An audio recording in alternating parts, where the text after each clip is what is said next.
shirya ba a barin mu a baya dan kudi ya kai kuriya sai tara ta kai goma na rantse ka koma na rantse ka koma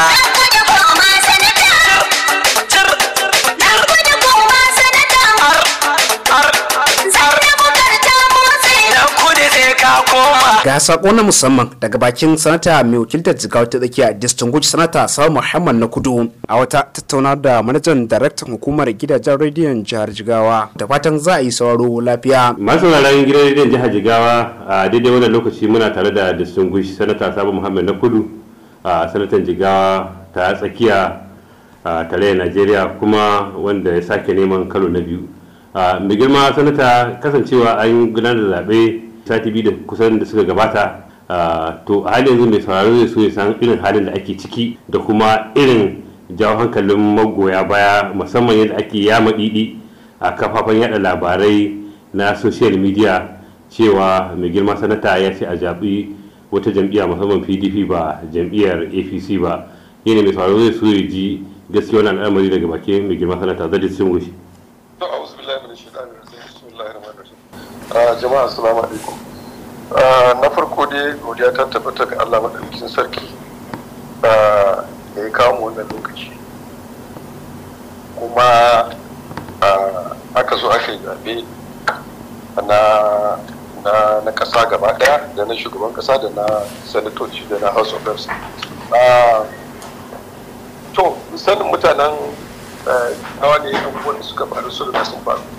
amma ni a matsayina yanzu godiya zan yi don da jajircewa da al'umma suka yi kuma suka yi mana karamci aka zaɓe mu, amma kuma yanayin da ya kawo har aka zo aka ce ba mu ne ci zaɓe ba, to wannan wani yanayi ne daban kuma muna bincike muna kuma duba irin matakin da za mu ɗauka. Amma dai na gode wa jama'a da suka fito suka zaɓe mu kuma ina farin ciki ina kuma mai jan hankalin mutane da a zauna lafiya. Insha Allah za a samu maslaha a ƙarshen abubuwan da suka faru. Na biyu magana da ake ana cewa ko na ce a zaɓi wata jam'iyya ba gaskiya ba. Ni a APC nake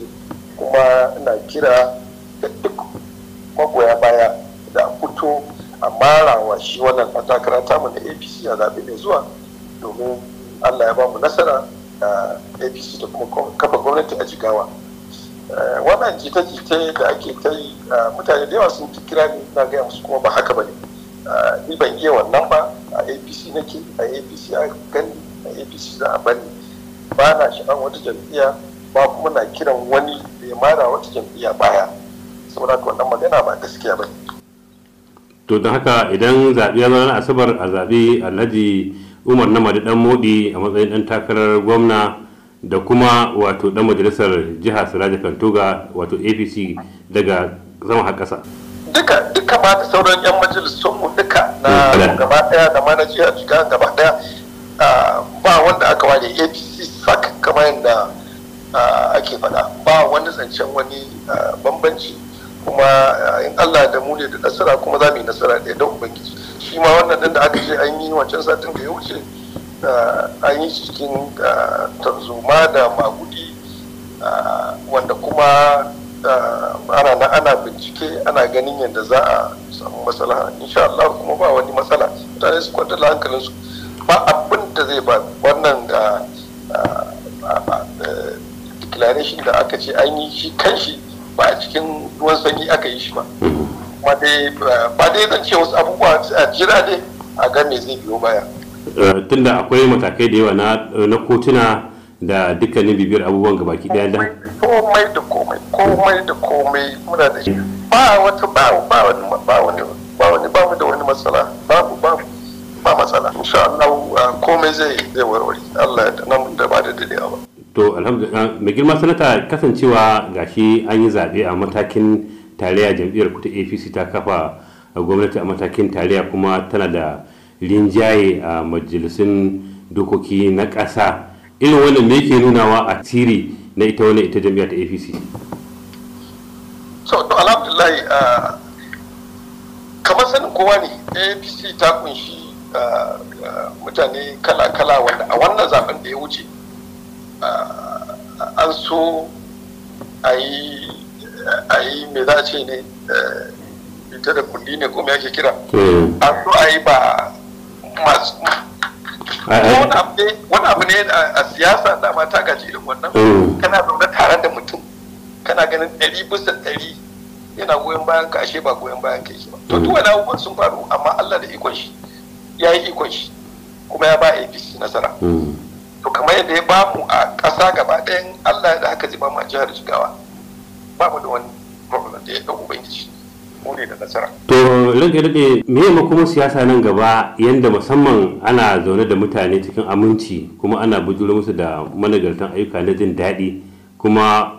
yawanci za ka ga ana samun akasin haka musamman an zo zaɓe. MD kamar yadda ka sani kamar yadda kuma nake gaya magoya baya cani siyasa yanzu na fara saboda me saboda a rayuwata an zaɓe ni sau biyu a House of Reps na shekara 8 an zaɓe ni a Senate sau biyu na shekara 8 duk wani karamci da za a yi wa ɗan siyasa mutane na sun yi mu saboda ni yanzu sadaukarwa ce kawai a gabana duk abin da zan yi in taimaka wa al'umma ta su shiga ba shine a gabana wannan kuma shine zan yi a sauran shekarun da Allah zai banni a raye a duniya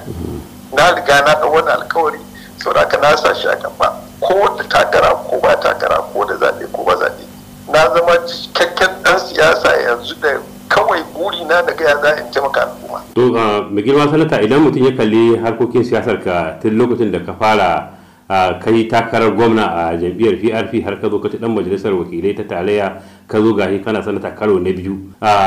wani irin abu musamman wani abu zaka bugi kirji da shi na alfahari da shi wanda ka bujurowa jama'ar ka musamman irin su na Kulu Foundation da aka yi aikace da sauransu na tallafawa jama'a amma yankin ka. Na farko dai abubuwan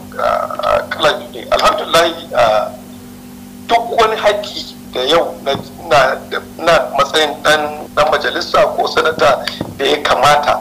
a ce ga wannan yau haƙƙi ne gwamnati ta ɗora a kai na aje a dire shi ga al'ummata na yi shi fi sabilillahi daidai gurgudu da daidai karfi na kuma alhamdulillah abubuwan nan suna nan face-face ko ina daga burtsatse zuwa sola zuwa duka ayyukan titi da mai komai yana nan wanda wannan haƙƙi ne muke sa a gwamnati abinda ake kira constituency project kuma har ga Allah na yi iya kokari na fi sabilillahi na ajiye wannan na biyu shi na Kulu Foundation da ke faɗa wannan ne abu ne nake fi sabilillahi so abin da kake fi sabilillahi kuma ba ma ya kamata ma ka fito kana gaya al'umma bane ko kuma kana alfahari kana bugan kirji ta ce a'a wannan na yi shi ne na Kulu Foundation suna yi tsakani da Allah ba ruwana da jam'iyyarka ba ruwana da inda ka fito inda aka turo min kana da matsala ko aka turo min so aka samu yan foundation din daidai gwargwado muna yi kuma ba abu ne da sai mun zo mun ga duniya cewa muna yi ba kuma za mu ci gaba da yi da yardan ubangiji. To da sun kushi idan ka kalli yadda harkar majalisar tarayya take za ka ga wasu sababbi ne wasu ba su da gogewa a harkar majalisa aka zaɓe su cikin majalisa da kuma waɗanda yake mutum ya yi tam ɗaya tam biyu tam uku ya kake ganin zamantakewar majalisa ga sabon yanka a tafiyar da harkokin demokradiyyar Najeriya da kuma zama domin a kare haƙƙin waɗanda ake wakilta. To wani abu ne da duk duniya yana da tasiri yau aka ce ka goge a harkar majalisa an zaɓe ka sau ɗaya sau biyu sau uku to ka tabbatar duk abin da za a majalisar nan kana da masaniya kana da hannu a ciki ko kwamiti da za ka zo ka yi shugabanci za a tabbatar an baka babban kwamiti da za ka iya taimaka al'umma babban kwamiti da yake da mahimmanci amma an kai samun shiga ne a majalisa na farko dai sai ma ka koyi ya ake aikin majalisa shekara 4 ba za ta isa ka kasar me aikin majalisa ba yawanci to so da wuya ma ka san me yake faruwa kuma ba lalle ne ma a ce kai ka zo ka zama shugaban wani kwamiti ba so sai ga kayi majalisar ka gama ba ma ka san ta hanyar da za ka fito ka taimaka al'ummar ka ba, saboda ba ka san abin da yake faruwa ba, saboda kana koyan aikin majalisar. To amfanin koma majalisar in Allah ya nufa shi ne kaga mun riga mun goge mun kwarance ciki da waje musa ke faruwa a majalisa ko musa abubuwan da za mu yi mu kawo al'umma mu ci gaba. To alhamdulillah, daga ƙarshe ne gidan sanata ƙalin sakonka ga al'ummar yankinka da kuma al'ummar jihar Jigawa. Ƙalin sakona shi ne a zauna lafiya. Shugabanci nufi ne na Allah, shugabanci nufi ne na Ubangiji. In Allah ya yi za ka yi, in ba za ka yi ba wanda ya isa ya saka. In kuma Allah ya saka ba wanda ya isa ya hana ka. Kuma Allah kuma ya baka dama in an zalunce ka, ya baka dama yadda za a yi ka nemi ka nemi hakkinka. Ta hanyar ta bisa doron doka. Ba kawai a zalunce ka zauna ka zuba ka, kuma mutane su sani cewa duk makirci, duk mutumin da baya son ka, Allah yana son ka, Allah ya yi ka kayu, ba wani kulle-kulle da wani shirye-shirye da ɗan adam zai iya yi. Saboda haka a yi mana addu'a Allah kuma ya tabbatar mana da mafi alheri, saboda ko shugabancin nan da ake nema in ba shi ne mafi alheri ba da amfani. Bai da saboda shekara nawa ne, wata nawa ne, kwana a tashi shekara 4 shekara 8 an gama shi kenan. Saboda mutane su ci gaba da mana addu'a Allah ya tabbatar mana da mafi alheri, Allah kuma ya ba mu zaman lafiya a kasar mu. Alhamdulillah. To alhamdulillah muna godiya da su sanata Sabo Muhammad na Kudu, yanzu sanata mai filtar Jigawa ta tsakiya, muna godiya. Sako kenan na musamman kuka saurara daga bakin sanata mai wakiltar Jigawa ta tsakiya distinguished sanata Sabo Muhammad na Kudu.